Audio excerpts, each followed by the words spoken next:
Hello and welcome. This is Playing Favorites bonus episode for the month of August, or was it the month of July? Or was it next month? It's the month of August, and I know we're talking about something dealing with time travel, but we're not really traveling through many months other than August. Here we are for the bonus episode of August. I mean, you might hear this in the future, though. You could be potentially hearing this in a different month. Just so you know, we're in the year 2020, by the way. That's good to know. In case we do a bonus episode next August, now I know we're talking about the one in 2020. But anyways, if you haven't heard about what this month bonus episode is or was or going to be, depending, I guess, when you're listening to this, we are talking about Back to the Future, the trilogy. A very, very huge movie back in the 80s. I mean, actually, I think people are still rave about it to this day. I feel like it's actually become more popular as we've gotten older, in my honest opinion. It's weird how much it's like kind of come up, and like people are saying, like I guess I never really thought about it as like a trilogy to admire, but yeah, a lot of people have been saying how much they appreciate the Back to the Future trilogy, and I don't know, it was very interesting to go through them. I'll tell you that. So both me and Paul, I think the past like week or so have rewatched. I mean, I did all of them. I think you did the last two because you watched the first one a lot. 2 and 3. Yeah, I've seen one enough for a lifetime, I think. But I'll probably end up seeing it again soon. Because my wife said she never saw the first one. It's the first one. Yeah, I know. The first one. She started watching the second one. She started watching the second one with me, and I was like, "No, I'm sorry. You're not gonna get it. You're not gonna understand it." She saw Jennifer getting drugged by the doc, whatever he does. He uses on her. It's just sleep. Like, this is sleep electrical bolts. Sleep electricity. So, I mean, my experience of Back to the Future is I used to be obsessed with these films like way back when, and we didn't own them. I feel like they were just always on television. I probably watched them in USA. Who knows? And but like I remember like I would watch them so jaggedly on TV that it got even more confusing watching these films because like you're watching the second one, but I'm like, wait, am I watching the second one or am I watching the first one? I could never like I was like when I was a kid, I was like, which one am I watching right now? Because like you have them blend so much. My mic almost just fell down. Good catch. Good catch.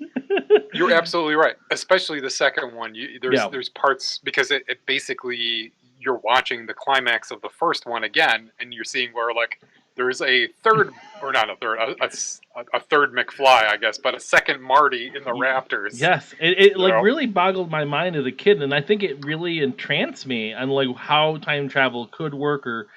You know, and we're going to probably get in the deep nitty-gritty of how time travel actually works in this film. But we'll try.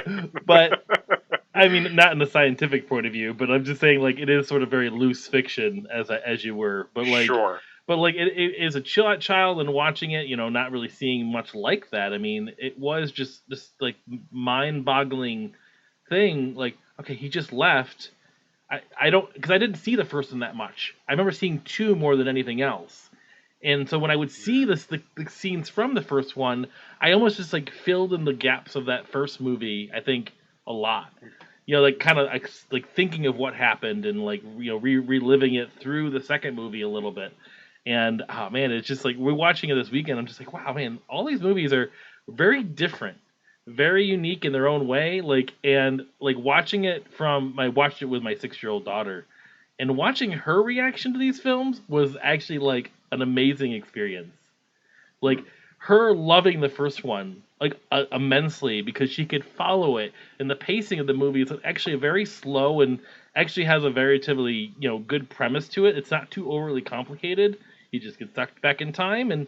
He needs to kind of figure out how to stop himself from disappearing. It's very simple. Do these things, yeah. Where and she was like all into it. Like she's getting to the point where she understands like romance. So she kind of thought if it was funny that he was falling in love with his mom, or she was falling in love with him, like her son, and like understanding the whole like disappearing thing and all those things. Like she just like was giggling and having a blast. We turned the second one on though, and I could tell she is so like almost like overwhelmed by information. I actually paused it halfway through. I'm like, do you know what's going on? She's like, I have no idea. that guy is talking too fast. And so that's the one thing that's different between the first one and the second one. And we can, jump around. I'm sorry, I'm jumping in right away from this, but it's like, it's weird. Like, I even watching it now, it's like there's a lot that happens in the second one. A lot that happens in the second one. There is a lot that happens in the second one, but I wanted to ask you this at the top, and this kind of segues into it. I can ask you which was your favorite of the three. I almost put this one on the bottom of the three. No, it feels like it's trying to be too many movies at once. You're right. Like the first one is very like clear cut, even though it is dealing with time travel. It's very like, you gotta make sure these events line up so that you exist in the future. Mm-hmm. And and the ending is even better because like his future is when Marty goes back to the present. Which I have my own thoughts on that whole thing. Can I just segue? Yeah, like everything is so much better, right? So what happens to the Marty that grew up in that dimension? Like what happened to him? Like what would happen to Marty in that dimension? Probably, I don't know. He's fighting. He probably no. It would probably be very similar to what happened. What was the premise of 2? Why Doc comes back because Marty gets into the accident with the Rolls Royce. True, but I'm saying like I'm saying like something like that would still happen because he hasn't learned yet to not rise to the bait when Biff calls him out. Like, are you a chicken? Yeah, no, but my point is that he comes back to this like his like the back to so let me just say like the years that we're going to talk about. 1985, which is when this film was actually made. So the first Back to the Future movie was released in 1985. Where all the other ones were you're dealing with 1955, 2015, which is so funny, right? Yep, 2015. And you have your 1885. 1885. Yeah. So but the premise of this movie literally only lasts like 3 weeks. The entire trilogy is like literally 3 weeks. Because he's in 1955 for about a week. Yep. Comes back. Literally, I don't even know how long the second movie takes. I feel one day. It's like he's there for one day. He's there in the present for one day because then the next day that's when Doc comes back and says like we have to go to the future. Your children, Well, that's them. The end of the first one too. Like that happens at the end. That whole scene. So then that is the same day. Yeah, so like he comes back. He sees the car. And like that whole scene, like it's weird because that's where it's confusing because it's like they filmed that whole like he went to the future at the end of the first one. So like they were planning it, and I just find the whole thing like the whole premise is so. And then when they go back to the third one, it's I think they're in the Western for about a week. I'm not sure. I mean, there's some like fuzziness there, like how long did it take them to unearth the car when they're in the third movie and all that stuff. Yeah. But like you maybe a month if you're generous that the whole length of Marty's journey, but like. And I kind of went on a little tangent, but yeah, it's like it's the movie, the trilogy is an amazing piece of filmmaking, and I don't know where my thought was going before this, and I'm sorry, but no, we were so we were talking about ranking them. Before that, you had said like like the second movie is you were talking about you're watching it with your daughter, and like that whole idea of the second movie complicates things just.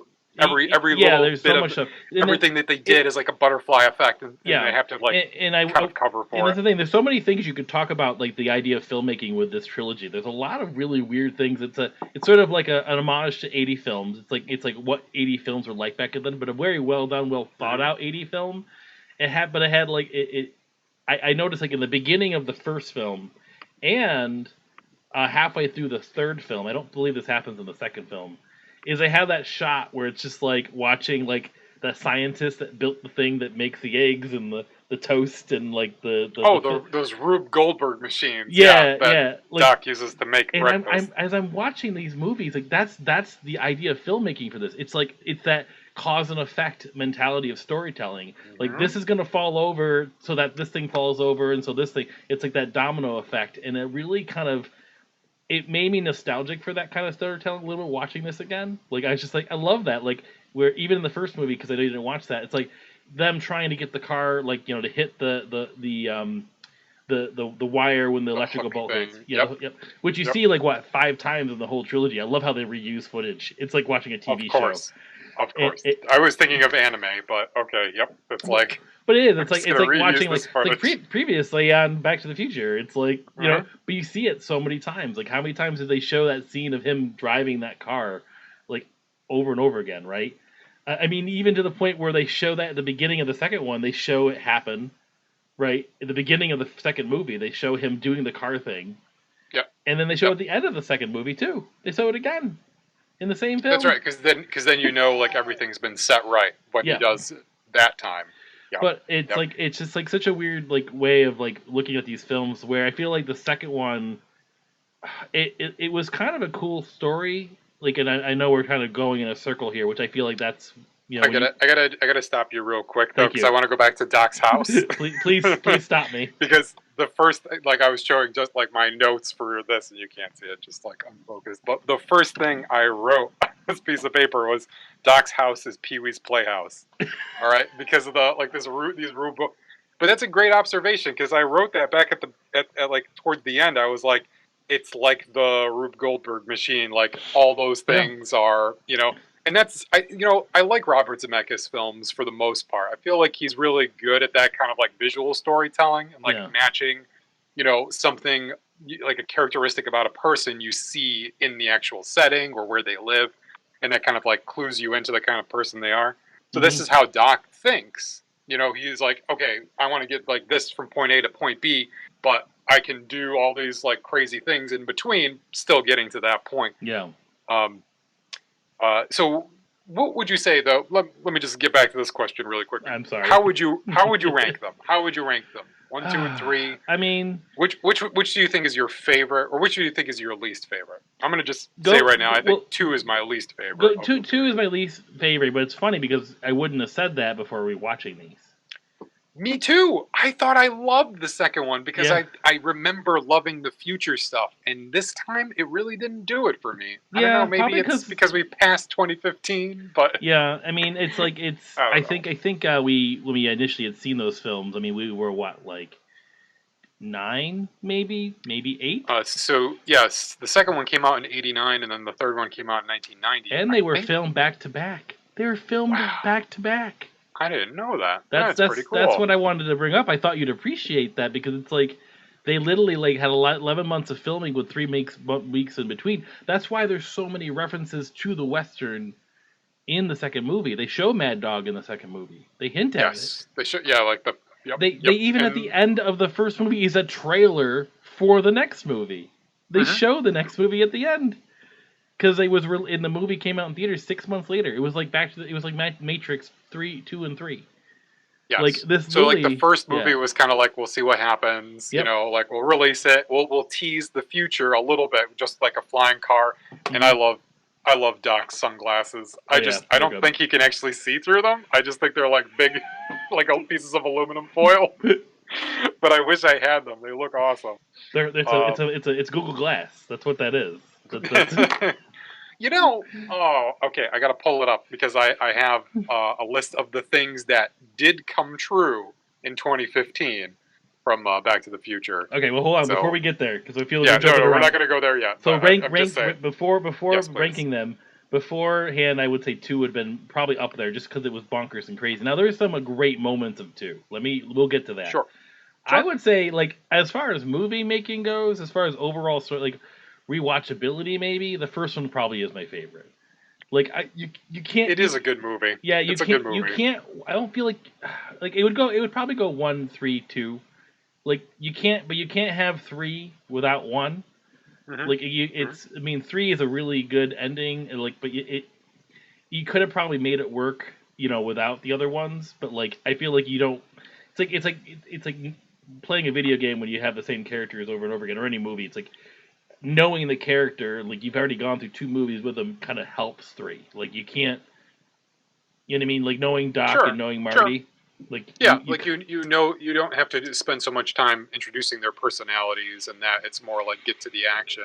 Even in the second one, you're still kind of like exploring like the kind of person Marty will become, even when he is successful. Like, and that I always thought was a really kind of like funny screw you to the people who saw the first one and were like, oh, or I mean, when you first started watching the second one, because you're like, oh wow, like Marty's successful, kind of, and then you realize like, no, he's not, and he Yeah. hasn't really changed. He hasn't really grown up. Like, Yep. injured his hand, he can't play guitar anymore, and Hmm. you know, but like, so so much but I wanted to say, I really like Marty's frisbee skills. That I feel like has been a consistent thread throughout the trilogy. Yeah. He's really good at frisbee, Justin. He's really good at He's frisbee. really good at shooting guns too, for some reason too. Like I love how he just like gets the knack of that. But I don't know. Like the story of the Back to the Future trilogy. If you start from the beginning, like the premise of the very beginning is sort of it's very weird. Like why is he friends with Doc? Like what makes That's a good question. That is a very good question. like Like what? why? Like I feel like he's like a neighborhood eccentric. You know, like he's just somebody like everybody knows. Like, oh, that's old Doc. He's harmless. You know, he's just some crazy kooky He's scientist. old I mean, Ben. doesn't everybody have a Doc in their neighborhood? Just like my question for you: is there a Libyan terrorist cell in every like little town, like a local branch in every like? I was just like, oh yeah, I promise to do this for the Libyans. I'm like, how many Libyans are out there? I wonder if that was a thing back in the '80s, where like was Well, Libya a big thing back then? I don't know. You would know Libyan that. terrorism specifically was a big thing back then, but like, I mean, just to think like, oh yeah, they're nearby. Like we can just like find them. And the fact that Doc was dealing with them is like, yeah. Don't worry, I made them a fake bomb. Like you almost forget that he did those things. Like when I remember when I watched the first one the first time, because like I remember like it's like I was watching the second one mostly, ends of the first one. I don't really know about the terrorist Libyan thing too much. Like it's not really huge. Like it's not a huge thing. Like it's almost forgotten. I mean, it about. was a huge thing back then. Like I feel like they were responsible for the first World Trade Center bombing. Oh, I meant like I meant in the plot of the movie. Like it's so much like forgotten about. No, it's like how do you get plutonium into this without Doc stealing from the government? Yeah, you know, like have him steal from Libyans. Gave him like okay. But I love how they just like somehow find him in a random mall. It's just such a funny little like thing. Not just a random mall. If you remember, in the past, it was Twin Pines. Yes. Twin Pine Mall, or it was in the original timeline, it was Twin Pine Mall. But after Marty goes in and he knocks one of the pines over, it becomes Lone Pine Mall. Like when he goes back. Yeah, see, that's the There's thing. There's like little things I've noticed that I was just like, wow, like I was really appreciating. I can see why people like appreciate the trilogy as much as they do. Here's the thing: like when I was younger too, I would rewatch these films. I started noticing those things. Like I started seeing like the little subtle differences and changes and tweaks here and references to the future. It's like Marty does a weird look at something. He's like, you see the actors like playing themselves or reduplicating themselves or like it's such a like when you even in the first one when you see his mother play the younger self, I didn't like the makeup thing when I was a kid. I didn't notice it as much, like how badly. I mean, it isn't that great of makeup. How she is aged in the original timeline. It's like, ooh. Yeah. And then the way she looks in 2. Right? Like, right in 2. Yes, when I'm like mixing up the timelines already. Yeah. When she's married to Biff in that like horrible Yeah. future timeline. She's got like plastic surgery. He like forced her to have plastic surgery, and she's just clearly like in an abusive relationship. Let me just say, like watching that scene with my 6-year-old daughter was it's like, I'm just gonna whatever. Just let it slide. Yeah. Wait for that to come back in a question later. She doesn't. I honestly, I don't even think she even notices it. I feel like it's like kid, innocence, I guess. I will say. I mean, we're not going through this like movie by movie. No, but I'm trying to think about like the things that really stood out to me like this time watching them. First of all, I love when when Marty goes back in the first one when Marty goes to Doc and he's like, hey. He's trying to explain it to him, like you helped me, you built a time machine, and he's like, no. He's like, Ronald Reagan's the president, and he's like, Ronald Reagan, the actor, Like he's like incredulous. He's like, "Don't be ridiculous." Yeah. And then what's he say? And I'm Like, watching it like, "Don't be ridiculous." That'd be like electing a reality TV star to president.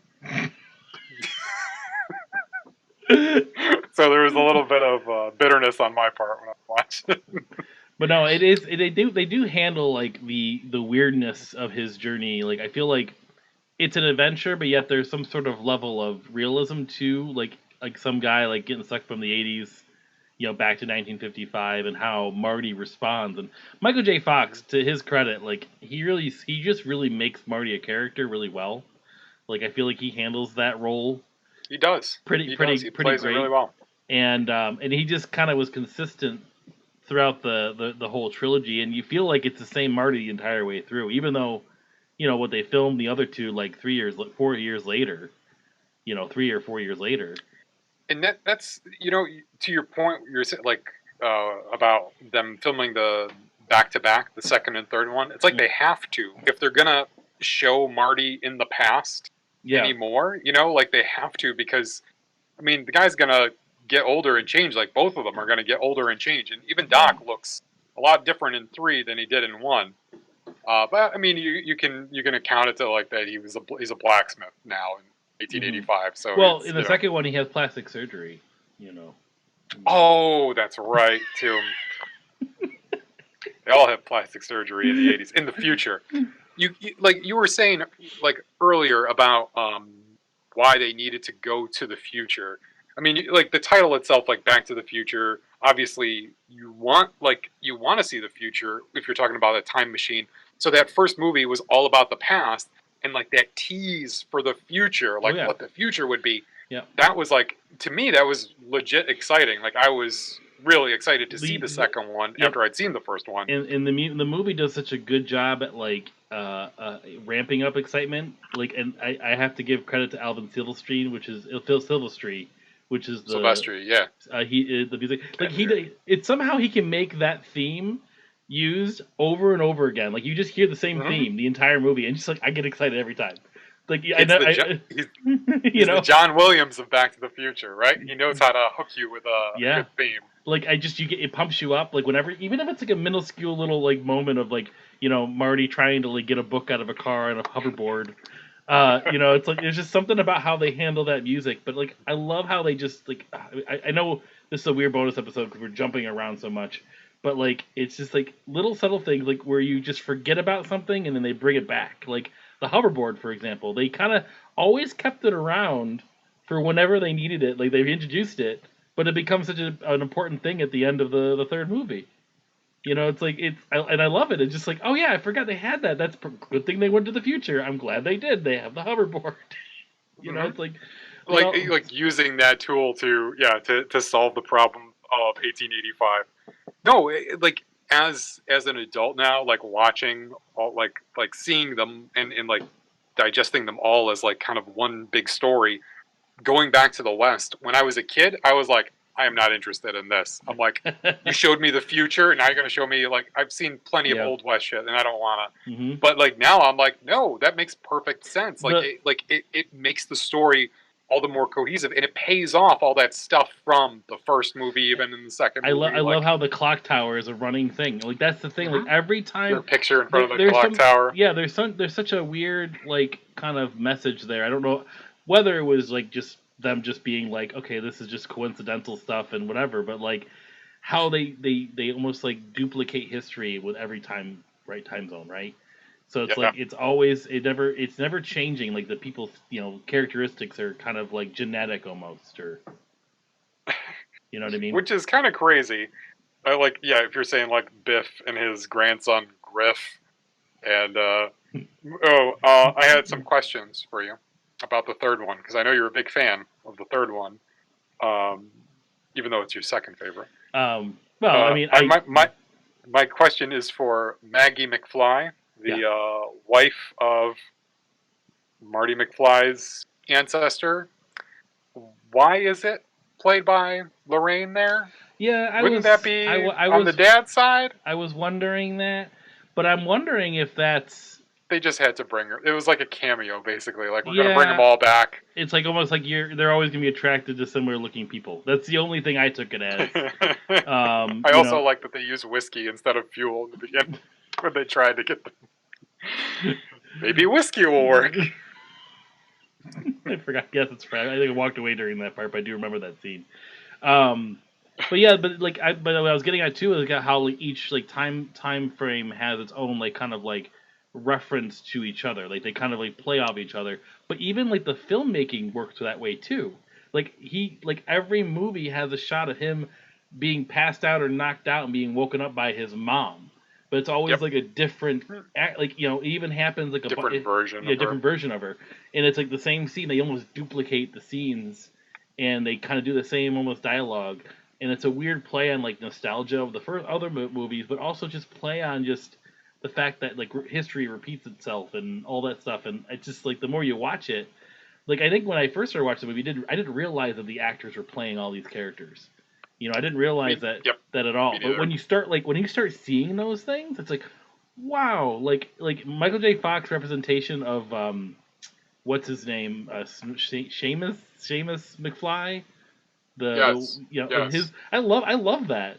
I think that's just amazing. Like I love that, but like I just I loved his, and I guess this is like the first time they were able to really pull off, um, as far as filmmaking goes, that kind of double person on screen without having it be a still camera. So Yep. it was called this like Yep. industrial light and magic called a motion glide, I believe it was called, or something, some Hmm. kind of technique, which I think when I first saw it was amazing. Seeing especially the second one, that's the one I would like to give this a lot of props. Is him going back to 1955. They didn't have to do that. They never had to go No. back there, but the fact that they did, like that almost saves that movie. I feel like from being like a complete like just like letdown, because I think that just sort of ties everything together a little bit more, and just seeing him relive those scenes from the first film again, but from a different angle and perspective, and how he has to stop. Like he has to. It's again that cause and effect storytelling. It's like, well, Mhm. I got the book, but because I got the book, I'm gonna get beat up by my guys. So my person's not gonna go back to the future, and I can't. And I'm gonna. It's like it's all this is weird like cobweb of things that could happen, and it's just a fun thing. So would you say, like, after watching now, like, and finishing it and really the end of the third movie, I liked a lot, the way that they kind of like tie things up. um, it's like the timeline was always going to be like a dark or dystopian or bad for Marty and his family timeline until Marty learns his lesson Yep. about Yeah. hearing somebody call him a chicken, or what did Mad yellow Dog call him? yellow Yeller. belly, Yeah, yellow yeah. belly, which was weird Nobody because calls me yellow bellied. they don't really do. I feel like they don't do that as much in the first film. That's not really a big like aspect It, of the it's first film as it's much. like a throwaway thing. It's like this is the kind of person Marty is. Like, you don't call me a chicken. Yeah. And you don't really think about that as being kind of maybe a sort of destructive kind of tendency, Yep. like something that's not gonna, do Marty well in the future. And they showed, like, that's what I really like about the second one. Is when Needles, I Needles. forget, Needles. Needles, goads him into that like shady business deal, and he's Yep. immediately fired. McFly, like, I love that that. scene. I remember so vividly Yeah. as Yeah. as a child. Well, that was like because But that was the future, right? That the whole scene, like you see the flying car, but when I saw like the house, that I'm just like, oh, that's what the future's like. You could have like you can watch 20 channels at once. Oh my yeah. god! And like what hydrate pizza? Is that what they call it? Oh, here, if you don't mind, I would like to give you, because I wrote down a few things that we do have as of 2015 that the movie didn't predict. But I will say this: before I do, Robert Zemeckis wrote specifically that the filming the future scenes were the worst part of filming Back to the Future to him, because he Mm, didn't like the idea, and he doesn't like films that try to predict the future. yep. The only ones he said he enjoyed was like Stanley Kubrick films that like try to predict like what the future will be like. But he I guess they did. The filmmakers did do some research into like what scientists thought would happen. So smart home technology, multiple channel viewing, flat panel televisions, hands-free video games, video chatting. What else? Tablet computers, wearable technology, holograms on billboards, and fingerprint scanning for stuff. And even the Chicago Cubs were they Yeah, were no. 1 year off with the Cubs, right? Yep. It was 2016, Yep. and I like it because the Back to the Future Twitter said, "Oh, because of the 1994 strike, like we caused a ripple in the time stream that made the players in the MLB go on strike in '94, which pushed it off by a year. So we're sorry, we were off by 1 year. That's really So like funny. the Cubs actually winning No, in it 2015." is really kind of it is kind of crazy. Like, watching what the future is. Obviously, the flying car thing is probably Yeah, the weirdest like prediction. But like even when you go to the diner and stuff like that, like I was seeing like how they were ordering from computers. Like, I mean, you can kind of do that now. They have there's there's screens on your table now. I mean, like it was just envisioned differently than what it was. Probably, you know you know it's a little more practical than it was in the movie. But sure. the one thing And the, the like, one prediction I don't understand is why they thought Jaws was going to have 19 films. That's the one question I have. well, it Like was 88, right, or 80, 89 85, 80, 80, well, 89 for that one, yeah. for the second one. I don't know. Jaws. Maybe like the second Jaws movie had just come out, and people are like, "Okay," and I think that's Mm, just more of a joke. Like they're just going to keep doing this. mm, I'm yeah. curious. I need to know when the Jaws movies came out, and if Robert Zemeckis was making fun of Jaws, like I, it was like, I remember when I first saw that scene though, with the jaw with the shark coming out of the sign. I'm like, oh my god, that's awesome! But now I see it, just like that yes, is ridiculous looking. yeah, it's terrible. It's terrible. What a waste of money. Like who would do that? It's but like I you have to, could do it. but I have to say, most of the special effects though in that film, where across the board, were pretty. Even most of them were pretty nice. Like, I don't think they really get hindered by the quality or the the time that it was made. Like, the time machine does what it needs to do. It looks cool when it happens, like every single time, and they do a really good job at like kind of like limiting. Like, sometimes they just have the car drive off the scene and just like light just kind of pops up out of nowhere.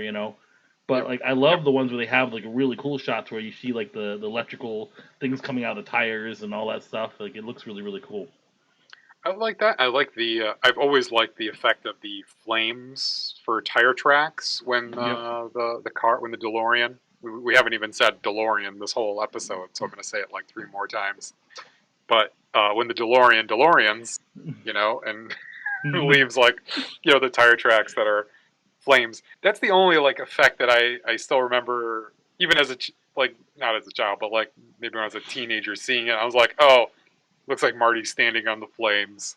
But it was still like a cool effect, and it obviously got better in the second one and the third one. But hmm I was surprised how much I liked um, them turning the train or using the train, and then Doc turning a train into a time machine. Which, I And I mean, love that actress that plays Clara. I forget her name, but oh, I she's in a have it. bunch of stuff. Yeah, I have her name I, right I here. really like her. She's in good things. Mary Steenburgen.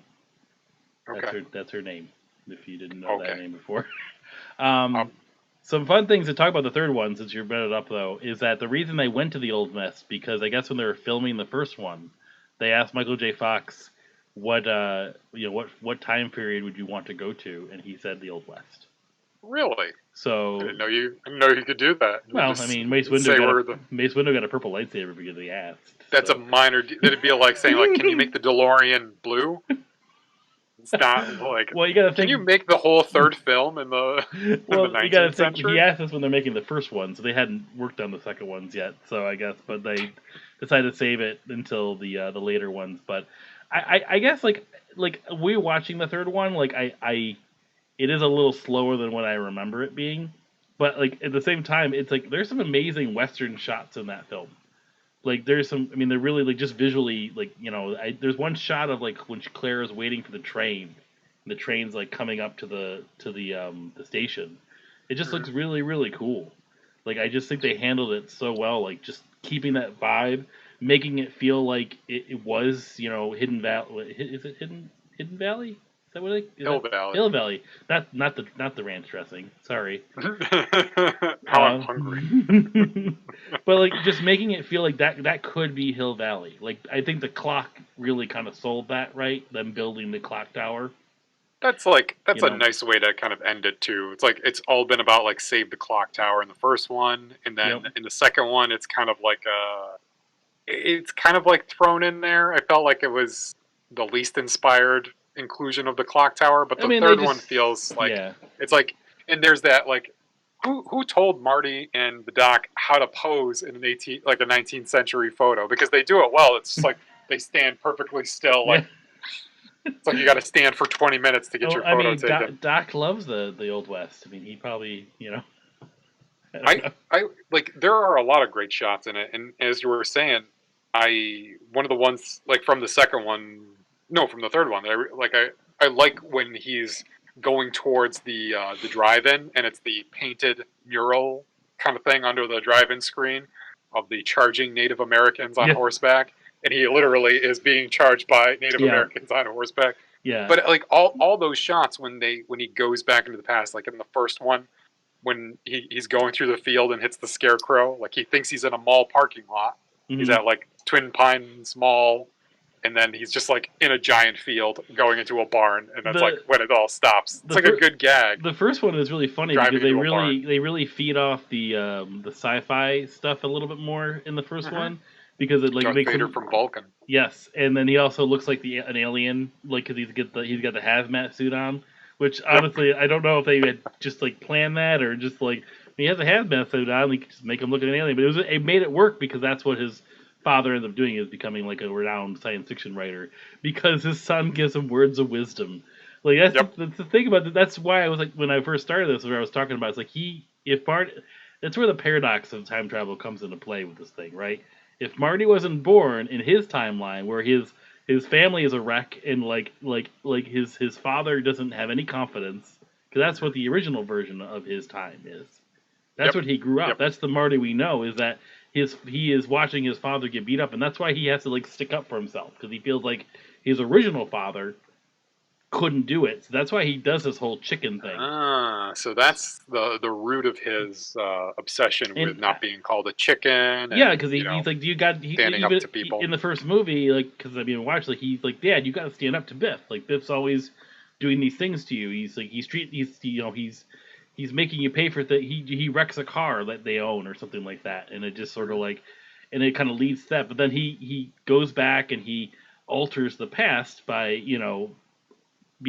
by being Calvin Klein, which I find really funny that his name's Calvin Klein in the first one. Because his thirsty mom was Look at like his taking underwear. his pants off, checking his underwear.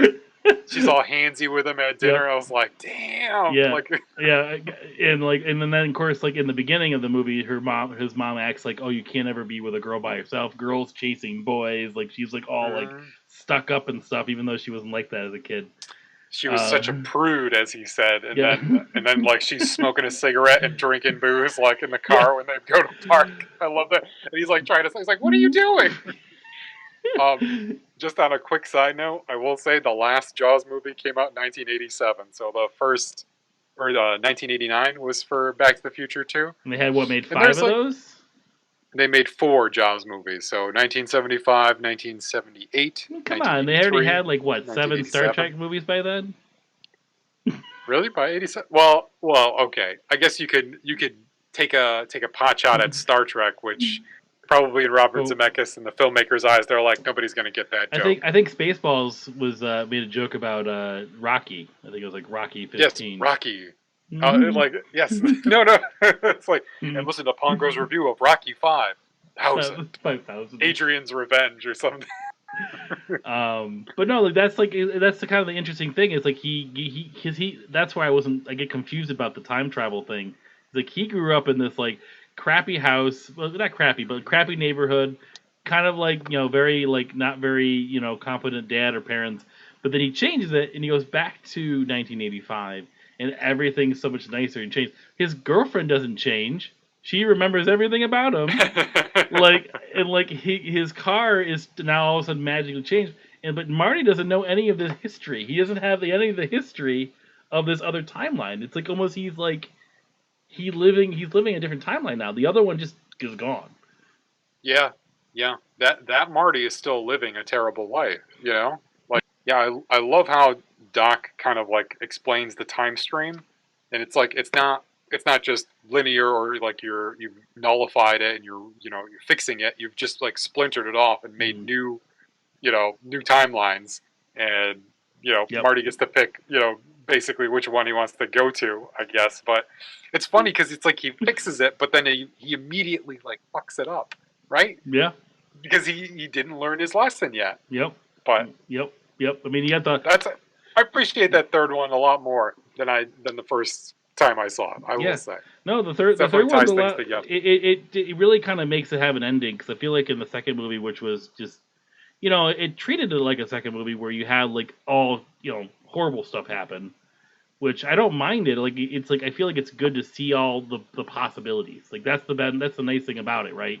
Is You mess with seeing the time stream, yep, and see what it, happens. and like how it's like it's slowly like even at the beginning of the movie, Doc's all excited that it works, and then like throughout it, he just like halfway through it, he's like, we gotta destroy the time machine.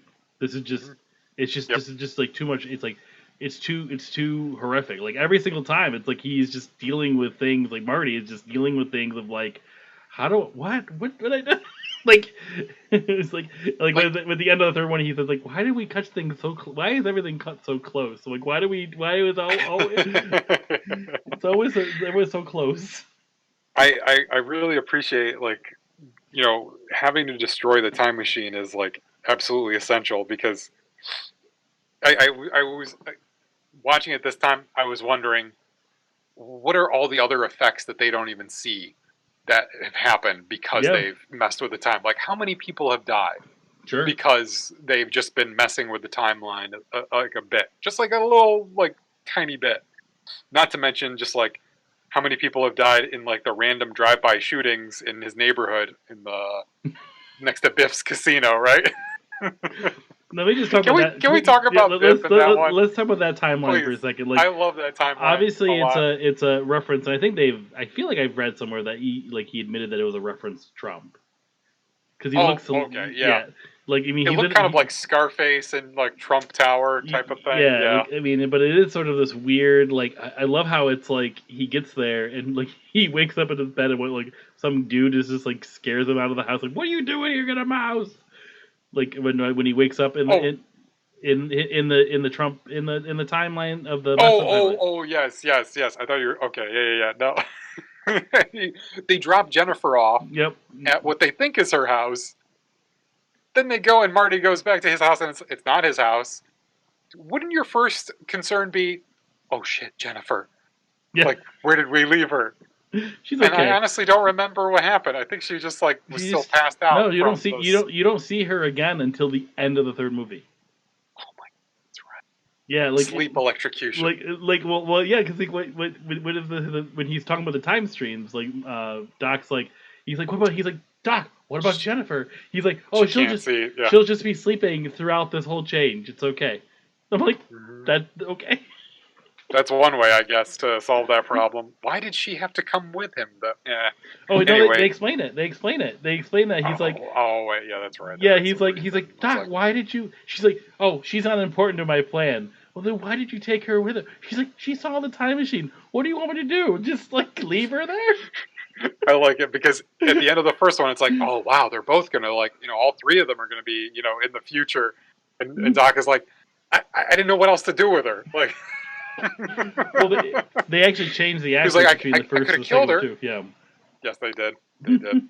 They changed the actor for the father too, Yeah, they just make them. Crispin Glover. Yep, they just did a ton of makeup for him, which he really didn't have a huge role in the later ones anyway. So Yeah. So Jennifer got drugged. We talked about that. But yeah, Okay. We were talking about Biff, Yep. and Yep. he is very much like Trump. Now that I think about it, because he did get all of his money from some old man, and not by earning it at all. Just like some old man handed it down to him, Yep, he got. and that's how he got his wealth. But I also love that when Marty goes back to steal the almanac, the sports almanac, when he gets the first one, it's like a porno mag inside. Oh, in 1955, yeah. Yeah, Do you remember the old Yep. covers switcheroo to hide a porno? Like, Well, that whole like segment though too is wonderful because that's again like where they get back into the whole like, oh I got it, oh I don't got it, oh I got it, oh I don't got it. oh God, Yeah. I was a little bit like, okay, enough already, please, like just get it. But I will say, I do like the running theme of manure, like Biff Yep. getting Yeah. dumped with manure throughout all three films. Yeah, it's so In good. the third one, it was the best because it was like green. It was like Yep. disgusting looking. Yep. But, And then I think with Biff, technically the one in 1955, like he gets it twice because he gets it in the first movie, and then his car gets fixed. Yes. But then he gets it happen again when Marty gets his hoverboard and is floating around his car. Like I love that whole part where it's like he's driving around Biff, and then Marty's like slowly open the door, and then Biff just looks at him. He just he's like, what? How is this possible? I do love that Biff has in the darker version of 1985. He's got that like oil painting of himself behind him where his safe is. And I do like that the old man tells him is like, one day an old man or a young kid will come to ask you about this book. You must kill them. Yep. Yeah, but I love how like his version of the story is a little bit differently than what actually happens, right? Like it's like the way it's exactly what happens, but like it's like the when you tell a story and it's like, oh, it's like playing telephone. And it's like from my perspective, yeah. Yeah, so it's like, but no, I just it's the film. The film is a huge like I feel like it's an amazing piece of filmmaking, and I don't think you can the way it handles time travel. So interesting. One thing I also want to add about time travel, it's funny how like they just have to put in times and dates. Like, I just find that really. Is it like doing the math in the background, or like what happens if you're in a different time zone? Is it still? Do you have to like put in the time zone? So I thought that it was like location, right? So if I'm traveling back in time, I'm gonna end up in the same spot, but like way back in time or in the future. So the Hill Valley Mall, or no, Marty's house then in the second one. Yeah. In the future is the place where the air highway is, right? It should be like below the air highway. I guess. Right? Yeah. Because that's where they go, air highway. Mm-hmm. We don't have those yet. Yeah, I don't have those yet. I will say one thing about the dates I didn't notice until this time watching them through. When Marty finally returns for good, it's October 27th, 1985, but October 27th is my wedding anniversary. Oh. I'd just like to say. To my wife, who's not a patron of our podcast, who will never listen to this episode. Happy anniversary, honey. In the future, but not in 1985 though. You didn't get married in 1985. No, I was born in '83. I didn't get married at the age of 2. Though I was quite the randy 2-year-old, I'm sure. Oh, that's really funny. But God, I really do like that. Like 2015, it's like I really love that because any future thing, especially when I was young, I wanted to see because I was interested in like science fiction and like portraying the future, and like not the distant future, like what would it be like in 20 years or 15 years or 30 years, something like that. And I'm kind of like, I'm not necessarily surprised, but kind of like, hey, like we checked some things off of this list of stuff that Robert Zemeckis thought we might have. Well, you think about 1985. I mean, like the concept of having a phone in your pocket and a computer in your pocket, like even no one even planned that out, right? Like that's just kind of happened. Even a flat screen television seems like well, where do you put all the things? Like where do you put the capacitor? Not the flux capacitor, but like the regular capacitor. Like where do you put the big light bulb in the back? Like how do you make this TV work? Like it's just wild thinking about stuff like that. And how close they were in some of these things. But I love how they do reference, like, the gimmickiness of capitalism a little bit, too. It's like, buy the Nike shoes that, like, self-laced. So cool, look at they self-laced. And then the jacket that's, like, gigantic that, like, auto fits, I guess. Oh, and auto dries, too. I like that. I'm waiting for that auto dry feature, but for, like, pants or shoes. If shoes had auto dry, I don't care about the self-lacing. How does that work? Cool. How does that work, really? Like, They made them. Oh, there's some dude that made it, like designed it. oh no, I meant the auto drive feature. Like, what do they do? Like, have like a motor in it to... I guess a series of fans, like, just like blows you out. But it would be cool if there was like a self-drying shoe. I think that would be really would be a good idea. That's a $2 idea right there. One thing we didn't really talk about the whole thing though is like the two different Docs you have to deal with in this trilogy, right? You have the Doc that made the time machine, but you also have the Doc that didn't make the time machine. You have the two different skeptic. Docs. So like I love the fact that the Doc has to like learn how to like help Marty by getting information from Marty. Like he's there's smart enough to figure it out. Yeah, it's like, but Marty's really good. At least Marty actually pays attention. Like because I guess he's interested in this guy that he met. I don't know where. Just wondering how they still met him. The neighborhood scientist, Justin. Come on, don't you? Well, because like even the beginning of the movie, of the first one, it's just him just saying Doc, like knocking on his door, like Hey Doc, I'm coming to see you at 8 a.m. for no apparent reason. Oh, he's not there, and he goes and he plays with his giant, like the enormous speaker subwoofer thing in the back, or amplifier. Your clocks are behind. Oh, I'm late for school. Like, didn't you know this when you walked in the door? That's like it's like a morning routine. Like, I'm gonna get up, have breakfast, go over to the scientist's house, and then I'll go to school. I mean, hey, the fact that he's actually getting up to like be ready to go and go somewhere, I guess is better than most people. You'd think he was interested in science, but I don't think he is. He's just kind of like, look at all this kooky stuff. He's just interested in the amplifier. I know, because he's just interested in playing the amplifier. Yeah, that's all he's there for. It's the amplifier. It's the only relationship they have. But like, and then one thing that I love about the second one, to add this to, I love the letter that you get at the end of the second one before you get to the third one. Yes. And then that whole scene is actually really cool, like how they handle it. It's like Doc, and I did it again. I almost dropped my mic. You're pretty good at catching it, though, I gotta say. But like, it's funny how like they're dealing with time travel, but they do such a good job at like making it seem so detrimental. They do this thing right now. Like they could just, if they make a mistake, they could just go back in time, right? But they usually make a really good job at making sense that you have to do it now. You can't. You're gonna miss it if you don't do it now. If you don't have it now, So what was it? No plutonium in the second one, right? Needed something else, and then there was an arrow in the fuel line, right? Needed some other kind of fuel. That's why he tried whiskey. Yep. But yeah, I do. I like the idea, like that first, like Marty has to teach the Doc kind of like how to do it. Yep. And the fact that like there is something. It feels kind of convenient. By the third one, like the arrow, I was like, okay, it had to be something. Yeah. But I mean, it didn't. It wasn't like it didn't make sense. I mean, he just drove through a charge of Native Americans on horseback. But I love how like Doc is good enough to write a letter, and the fact that it like stayed around for like 70 years, and they were placing bets on whether or not the person Marty was going to be at location, and the guy's like, I guess I lost. I love the ending.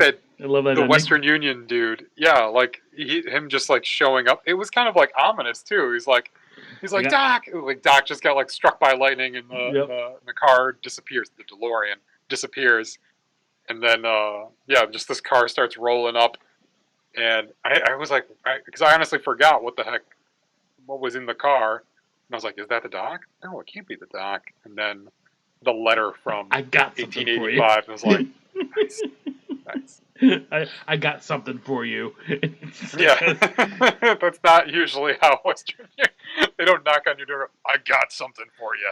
So we spent a lot of time jumping around here, but the one last thing I want to discuss though is the disappearing aspect of like messing with the timeline.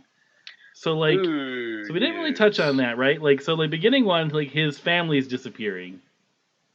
And it's going in order of sibling for some reason. Like the oldest was fading first. You would think that the youngest would go first, like right? Because like we wouldn't like the more maybe in the picture it was just going from left to right. I don't know. Like the time was like, which one is Marty? Is he the one on the left? All right, we'll get rid of him. Like the they bring that up again in the second or the third one? They have the disappearing. They have the tombstone in the third one.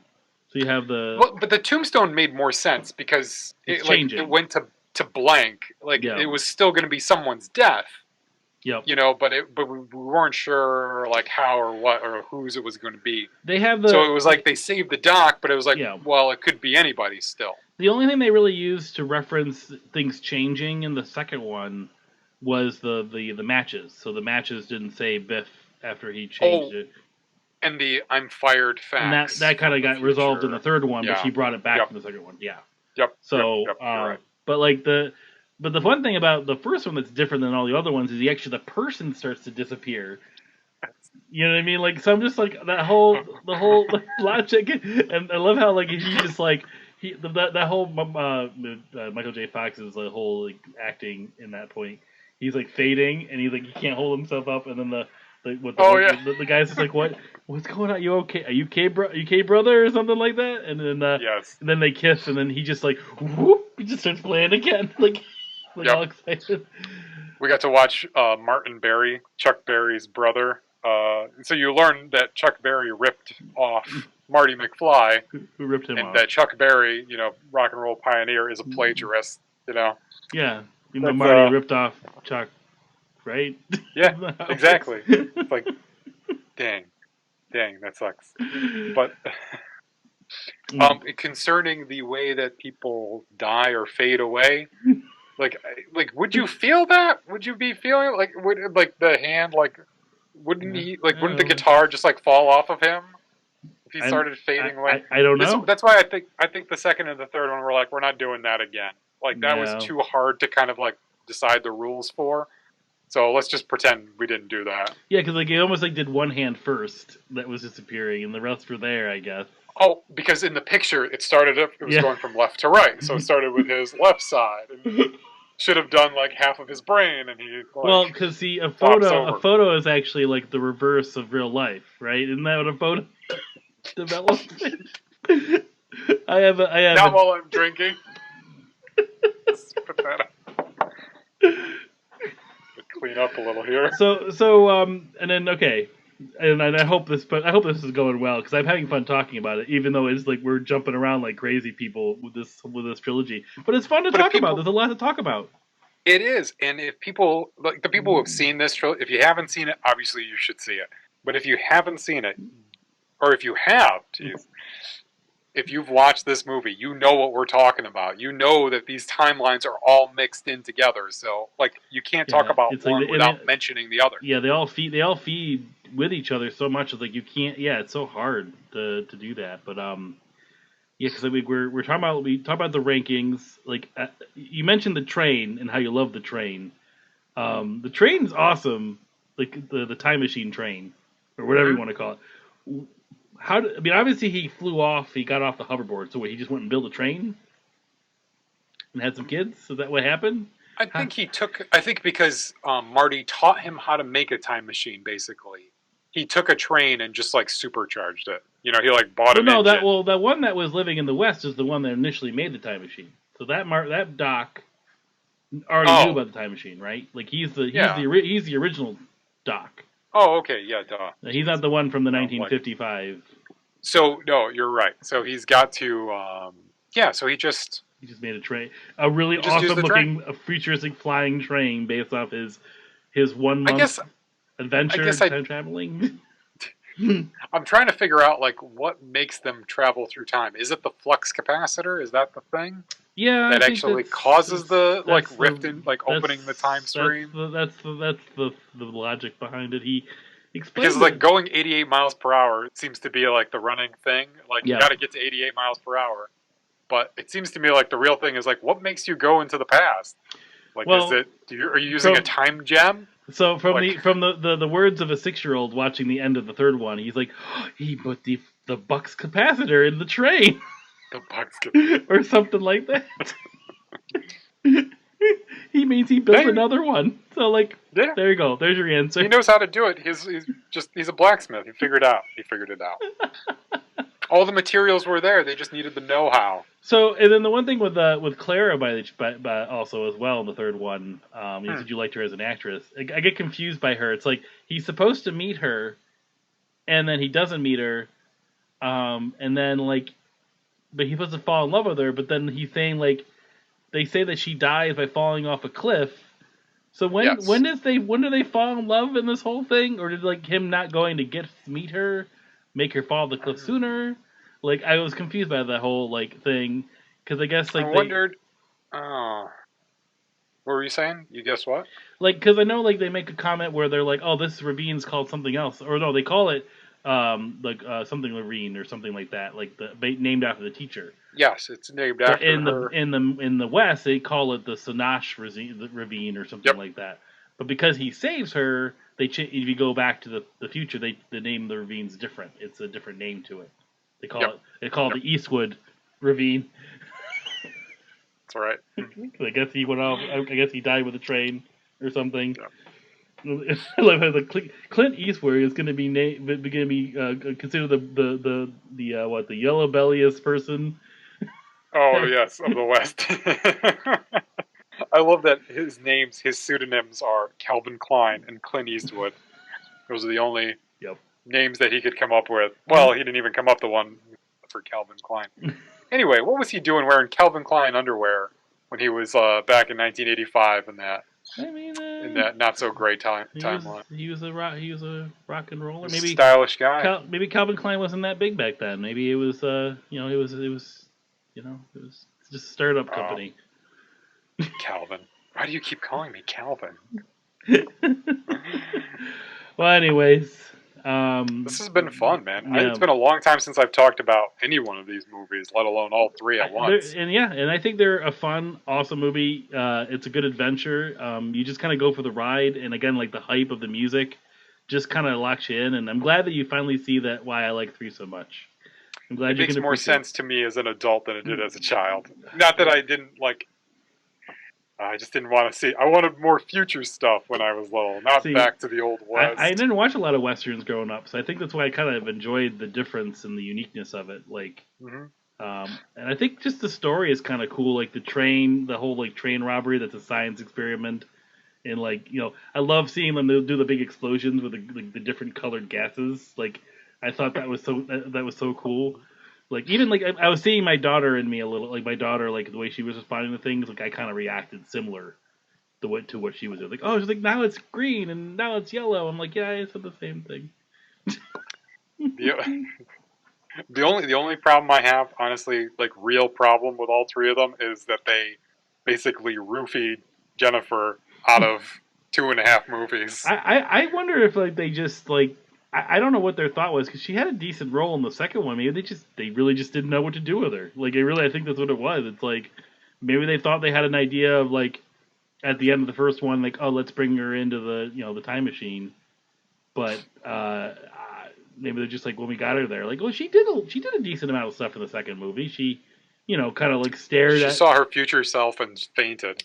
Yep, yep. And then it's after she woke up though, because when she's in Yeah. the house, she's like your point of view for the Marty family, right? Yep. The whole The thing. So, McFlies. Yeah. but yeah, her waking up at the end was just like I love how it's like a Saturday morning cartoon like info like not the infomercial, but like you're Promo. yeah like a promo like you're like you have to decide the future for yourself because it doesn't matter. It is like the end of the GI Joe episodes where they do Yep. like the little Yep. like PSAs like and now you know and knowing is half the battle. It's like Marty, what does this mean? don't drag race. What does Don't this be all stupid. mean? But I love the ending. I love like the flying train at the end. It's such a cool shot. I think they handle it. It still holds up. I think. I don't think it looks weird or. Yeah, it's Not too still bad. No, it looks good. it's It looks good. 80s. It's 80s, but like Mhm. it's not bad 80s. It's really good. No, they put the money into it. They try to avoid the cheesy looking special effects for sure in this, and that's I think what you can take away from even from the first one. All three of the movies, you could definitely see that they took great care to make it look as good as they could. Yep. You know, there was definitely a higher budget for the second and the third one, But even the first one, dealing with just having, the effects that they had and the technology that they had, made it look believable. Yep. I liked it. Yep. I was never taken out of any moment because of the special effects. Yep. So Nope. that's pretty nice to say about a movie that the first one's 85 and last one is in 1990. Yep, more than 20 years old. So this has been good, Justin. I'm surprised how much I enjoyed Back to the Future. I was a little hesitant. I'm glad we did it though. It's been a fun bonus episode. All right, sounds good. Until we see each other again in the future. September. Well, we'll see each other again many times, but this has been August's Playing Favorites bonus episode only on our Patreon page. Thank you for joining us. I'm Paul. And I'm Justin.